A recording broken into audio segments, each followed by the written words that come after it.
No, I'm not the one who made mistakes. There is someone who is behind everything. There is someone. Unashiki after nimekatiwa ile visa, and then kuna mtu hapo mwenye alikuwa hapo kwa account, unajua alikuwa anasema aje? Bwana governor, it's done. Deal done. So sikupata after mimi kufika Qatar, my friend, ndio nashtuka kumbe hizi vitu zimechorwa.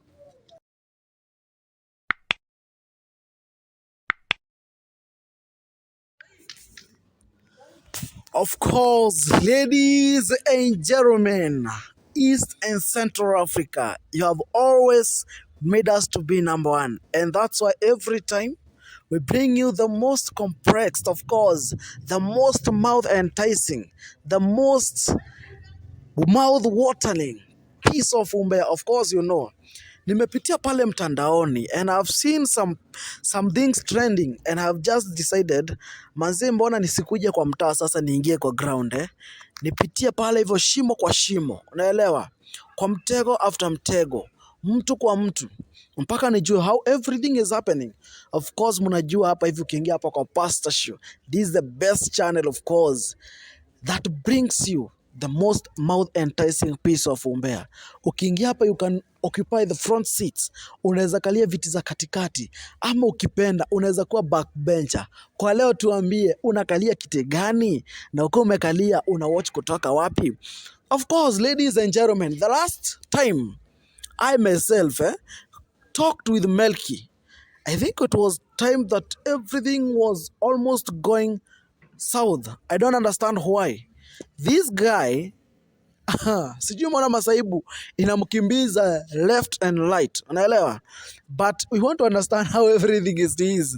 The lady here, it's my first time meeting her, and some people I saw pale hivyo mkinidia pale Instagram, most of you actually, not even some, mnaniambia Stano, there is something happening here and you need to understand the first hand information from you.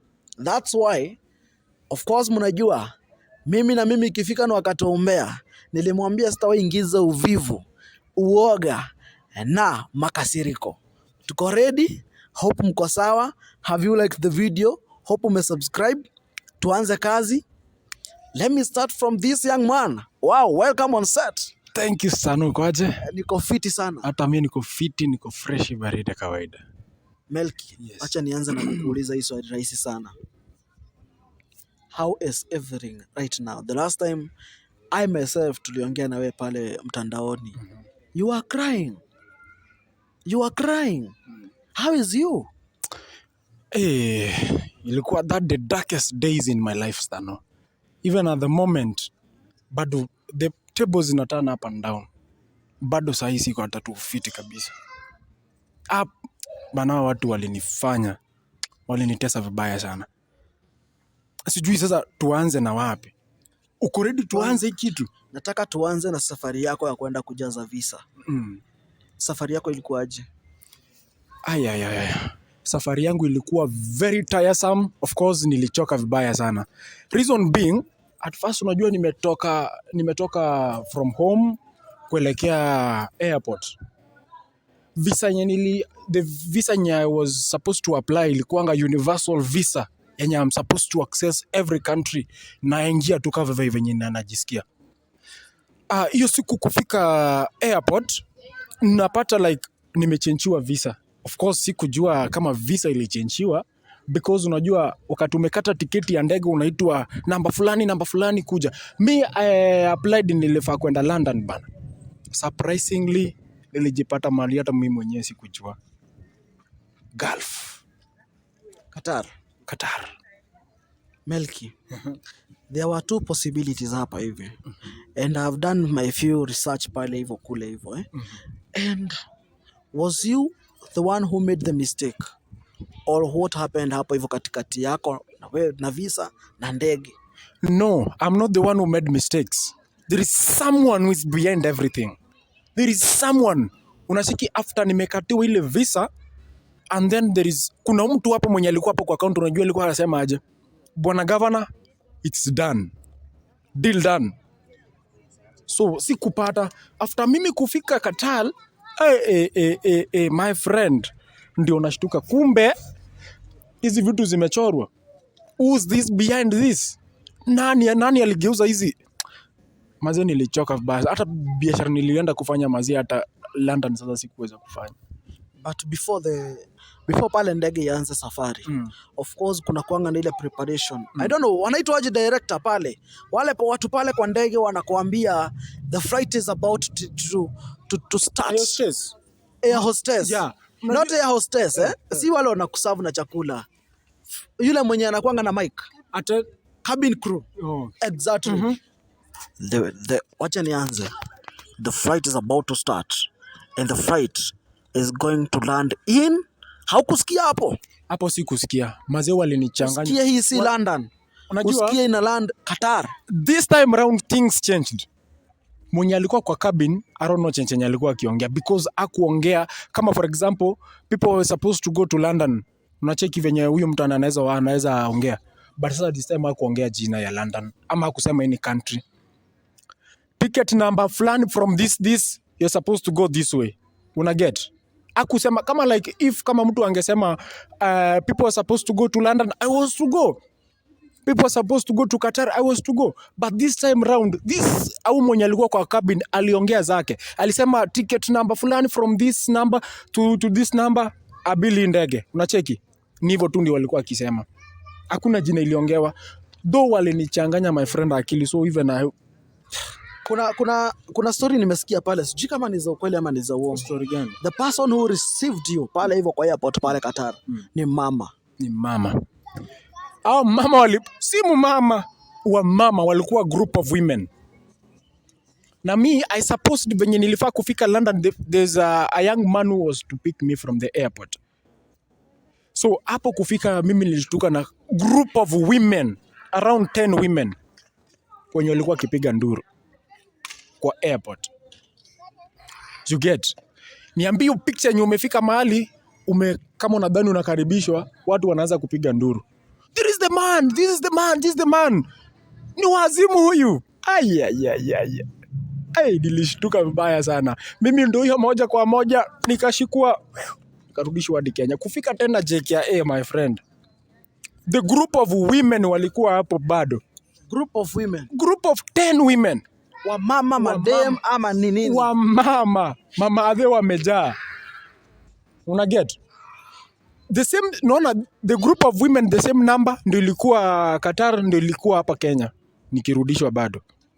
Because venye tu tulifika tu Qatar hivi, nimeshuka tu hivyo, I'm supposed to, and nimecarry tu bag kwenda mtu wa kunireceive was just I expected to get a young man. Mimi nashtukia kupata ya group of women almost the same age of my mother. Una get? Wakapiga nduru, Melki wazimu. Oh. Hey. It was, yani niliishiwa tu na nguvu. Ase kidogo hivi nashtukia makarau wanakuja. Hao wanakuanga hapo. Kuna madaktari walikuja hapo. Maziwa kanidunga sijui nini, nikalala for a while. Mimi nashtukia bado nikiwa JKIA. Because I'm familiar with my country, I know. Nikashtuka niko JKIA. That is being deported. I was deported like a luggage. Sorry. Naget. Kufika JKIA bado, ndio the group of women bado. Mchukue. Hey. Yeah, that is how I nili end up kwenda Mathare. Mathare ilinifunza lesson. A normal person stano. I'm normal. Naenda nachukuliwa Mathare like naambiwa wewe ni wazimu.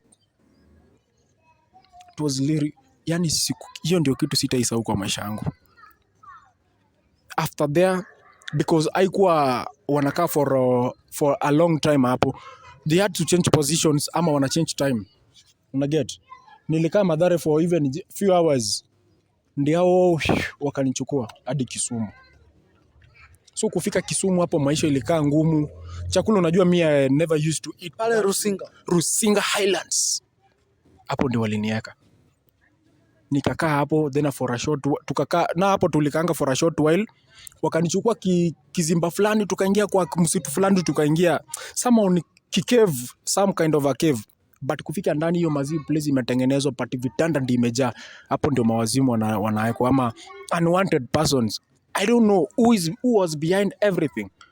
That is why imenikalia tu ngumu sana. Tukakaa hapo for around 2 days hapo, then Diawo Chopa ukanipata kwa Mosik. Ndio time nilikupigia simu, and of course when ulinipigia nilibambika tu sana maze, thank you so much, because nimekaa hapo hivyo kidogo hivi nashtukia your men wako hapo, akina Yuzi wamekuja, imagine Yuzi mwenyewe alikuja, the Karate Kids wamekuja. I was very happy. DC alituma watu wake, at least wakani rescue. But Melki, hata before tufike hapa kwa rescue, do you have any personal grudge you and Doreen?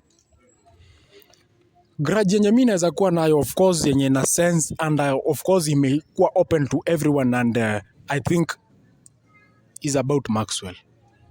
Do you remember Maxwell was... I'm asking you this question, because even after you landed hapa hivi Kenya, you didn't call anyone. Your Steve, your brother Steve, your wife Doreen Camilla, even me, even Yuzi, you are informing all of us when it's too late. When already umeenda pale Madhare, umepelekwa pale Rusinga, you are not communicating to anyone. The reason I was... Of course, I expect as a man, and with all due respect, I expect the first person that you are to inform, not even your brother, but your wife, Doreen.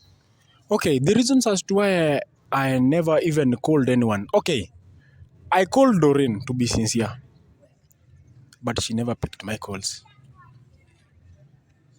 You get it? The other thing, when I tried to make calls, simu yangu haikuwa. Unajua hivyo, nilipigwa hadi nikanyang'anywa simu. Ni recently ndo nimenunua simu. So nilinyang'anywa simu, I had no communication yenye naweza kumekia ama naweza mekia anyone.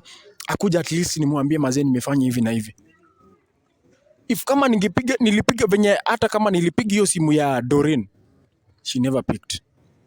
At the last moment venye narudia kupiga, she was not the one who picked the call.